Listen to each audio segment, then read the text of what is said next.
Hello, everyone. I hope all of you will be very fine and will be working on your dreams with utmost sincerity, passion, and determination. So, today I'm here to tell you a very beautiful story of how we reached to the reprised version of Mohabbat Nibhavanga. And I think that it's gonna be a very interesting story as well. So, it all started with All Your Love. I still remember that after the successful release of Mohabbat Nibhavanga, we got a huge love from everywhere, and those were pretty beautiful compliments, which actually inspired me and motivated me a lot.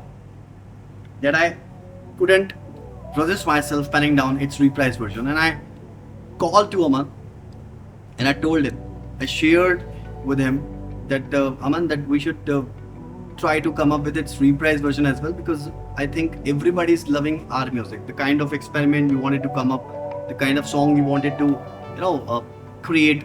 I think we have done it and everybody is enjoying its version. So Aman told me ki bhaiya, if you really think that we should come up with its reprised version, then work on it and then I'll try to do my best. I shared with him that we have to recreate this feel, but now in another manner. And he told me कि आप create करो एक बार and then आप मुझे भेजो, फिर मैं देखता हूँ कि क्या कर सकता हूँ, एंड कुछ ना कुछ तो करेंगे अपन जो कि यूनिक होगा है. सो मैंने उस गाने के लिरिकल पार्ट को कंपोज किया, कंपोज किया एंड देन मैंने उसको अमन को शेयर किया. अमन ने उसके म्यूजिकल पार्ट पे काम करना शुरू किया एंड मुझे अभी भी याद है कि कम से कम 1 से 1.5 महीना लगा था. हम लोग शायद मोहब्बत निभावांगा की शूटिंग फिनिश कर रहे थे एंड वहाँ रिप्राइज वर्जन की तैयारियाँ चल रही थी और उसने म्यूज़िक को कंप्लीट किया. देन वो म्यूज़िकल वाला पार्ट मैंने रिदम को सेंड किया, क्योंकि जनरली हम लोग इसी तरीके से काम करते हैं कि सबसे पहले जो भी कोई कंपोजिशन है, सपोज अमन उस कंपोजिशन को रेडी कर रहा है तो उसका एडिशन प्रोडक्शन का पार्ट रिदम देखता है. तो जब मैंने उस गाने को सुना एंड देन फिर रिदम को भेजा, देन फिर रिदम ने उसके एडिशन प्रोडक्शन को पूरा किया और मुझे भेजा. And when I heard that song the very first time I was completely awestruck. It was such a beautiful composition. और मैंने दोनों को कॉल करके कहा कि क्या बनाया है तुम लोगों ने. It is amazing. I think once again people are gonna love this vibe. इस बार गाना वही था बट इसका वर्जन अलग था.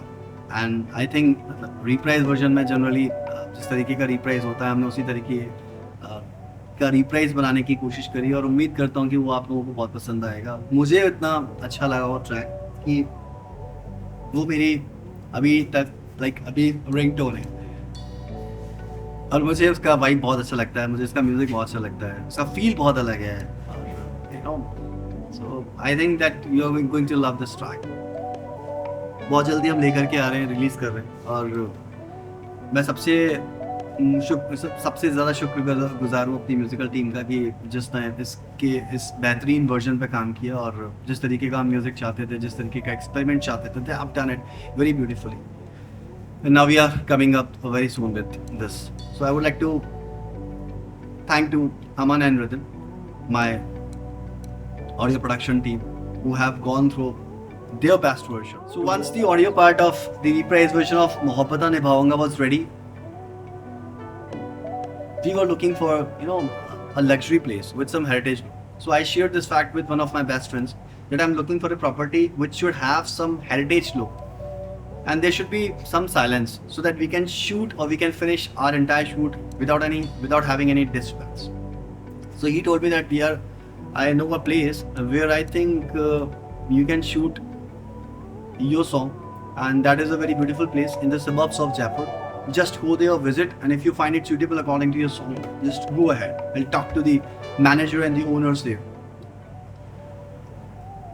तो जब मैं स्टोआ आया और मैंने इस जगह को देखा तो it was such a magnificently attractive property that I instantly finalized that I have to shoot this song here.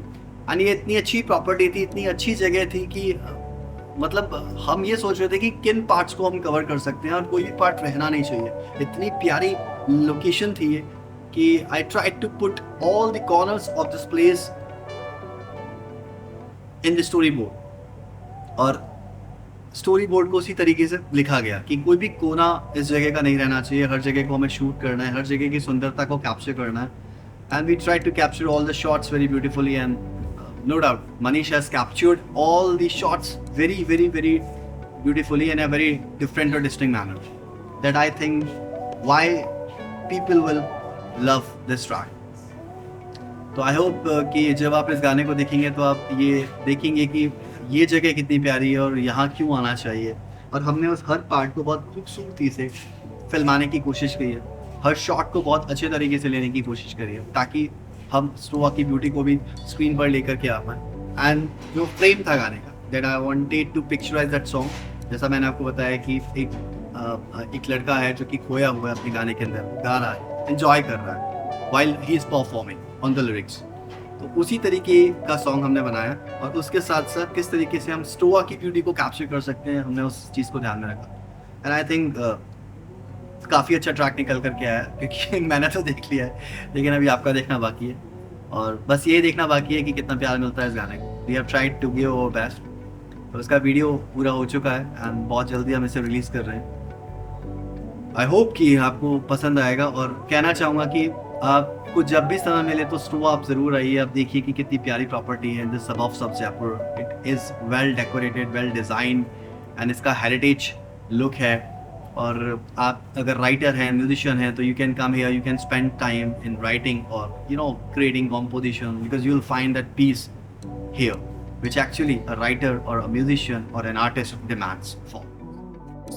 Location final होने के बाद जो सबसे बड़ी जिम्मेदारी थी वो थी अब मनीष की, और पिक्चराइजेशन के दौरान मनीष को गाने की स्टोरी लाइन के साथ साथ ये भी ध्यान में रखना था कि किस तरीके से स्टोआ की ब्यूटी को भी हम कैप्चर कर सकते हैं। यानी कि उसके पास दो जिम्मेदारियां थी। सबसे पहली जिम्मेदारी थी कि उसे मेरी body language, expressions and gestures पे ध्यान देना था कि वो स्टोरी बोर्ड के हिसाब से हो, एंड स्टोरी बोर्ड डिस्टर्ब नहीं होना चाहिए उसके अंदर। यानी कि जिस तरीके से जो भी एक्सप्रेशंस हैं, बॉडी लैंग्वेज जो लिखे हुए गए हैं स्टोरी बोर्ड के दौरान, वो कैप्चर करने एंड साइमल्टेनियसली कैप्चर करनी है स्टोआ की ब्यूटी। यानी कि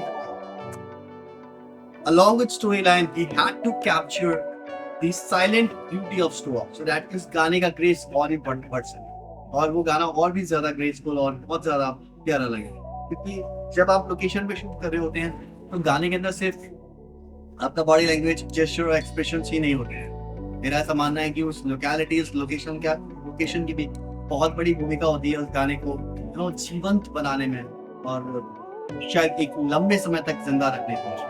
तो स्टोआ का बहुत बड़ा योगदान रहा है इस गाने को उस लेवल पे लेके जाने की, एंड मनीष का उससे बड़ा योगदान रहा है, क्योंकि मनीष के कैमरे ने उस ब्यूटी को कैप्चर किया। जैसा कि मैंने आपको पहले बताया कि we tried to cover all the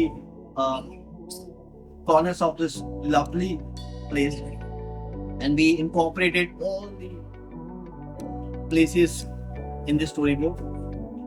तो जब मैं मनीष को एक्सप्लेन करता था कि हमें जगह की खूबसूरती को भी ध्यान में रख करके शॉट लेना है, तो 5 से 10 मिनट लेता था। सबसे बड़ी बात है, मैं कहना चाहूँगा मनीष के बारे में, कि जब भी मैं उसे कोई शॉट समझाता हूँ या समझाता था रिप्राइज वर्जन के दौरान, तो 5 से 10 मिनट लेता था और डिफरेंट एंगल से देखता था कि कैमरा किस एंगल से सबसे ज्यादा खूबसूरत शॉट निकाल रहा है, कैप्चर कर रहा है।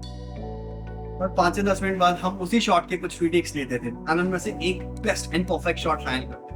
So I would like to salute my video team as well. Like Manish ने बहुत काम किया सॉन्ग के अंदर, एंड एक जिम्मेदारी लोकेश की भी थी, जिन्होंने इसमें असिस्टेंट डायरेक्टर की भूमिका निभाई, कि उन्हें इन चीज़ों का ध्यान में रखना था कि कोई भी एंगल डिस्टर्ब तो नहीं हो रहा है, जो भी शॉट्स लिए जा रहे हैं वो खूबसूरती से लिए जा रहे हैं या नहीं लिए जा रहे हैं, मेरा बॉडी लैंग्वेज क्या है उस समय, जेस्चर्स क्या है, क्योंकि ये सबसे बड़ी चीज़ होती है जब भी आप किसी शॉट को ले रहे हो कि वो कितना परफेक्ट आ रहा है, उसमें कोई ग्लिचेस तो नहीं है, कोई डिस्टर्बेंस तो नहीं है उसके अंदर। तो यहाँ पे जो लोकेश ने अपनी भूमिका निभाई है, और कई बार मैं भूल जाता था कि मतलब मुझे क्या परफॉर्म करना है, वो मुझे प्रॉम्प्ट्स देते थे, मुझे प्रॉम्प्ट करते थे, तो वो मुझे प्रॉम्प्ट करते थे एंड मुझे बताते थे कि यहाँ पे इस तरीके की चीज़ करनी है भैया। तो सबसे बड़ी बात है कि एक टीम का जो कहीं ना कहीं कोऑर्डिनेशन होता है, कोऑपरेशन होता है, वो आपको इस गाने में देखने को मिलेगा। हालांकि पुराने जितने भी हमने सॉन्ग्स करे हैं उन सब में आपको देखने को मिला हो, बट यहाँ पे आपको कुछ स्पेशल चीजें देखने को मिलेंगी। तो whether it is related to its audio part or its video part, I think both the team have done their commendable job, and both of them have come up with the best versions, I think. And I think that it is going to be the reason why everyone is gonna love this track. So when it is going to come out, please give your love, your reviews. I would once again like to give my thanks to the entire team, Manish, Lokesh, Kuldeep, Aman, Rhythm, HK Sharma sir, and my father, producer of the song, Ashok Sharma sir. And last but not the least, the entire crew and staff of Sova and my hairstylist. The one reason why you can love this song. For. So check out the song on 20th of August. And don't forget to leave your precious reviews, your love, and share it as much as you can. And please keep giving your constant work because we really need it. Thank you so much.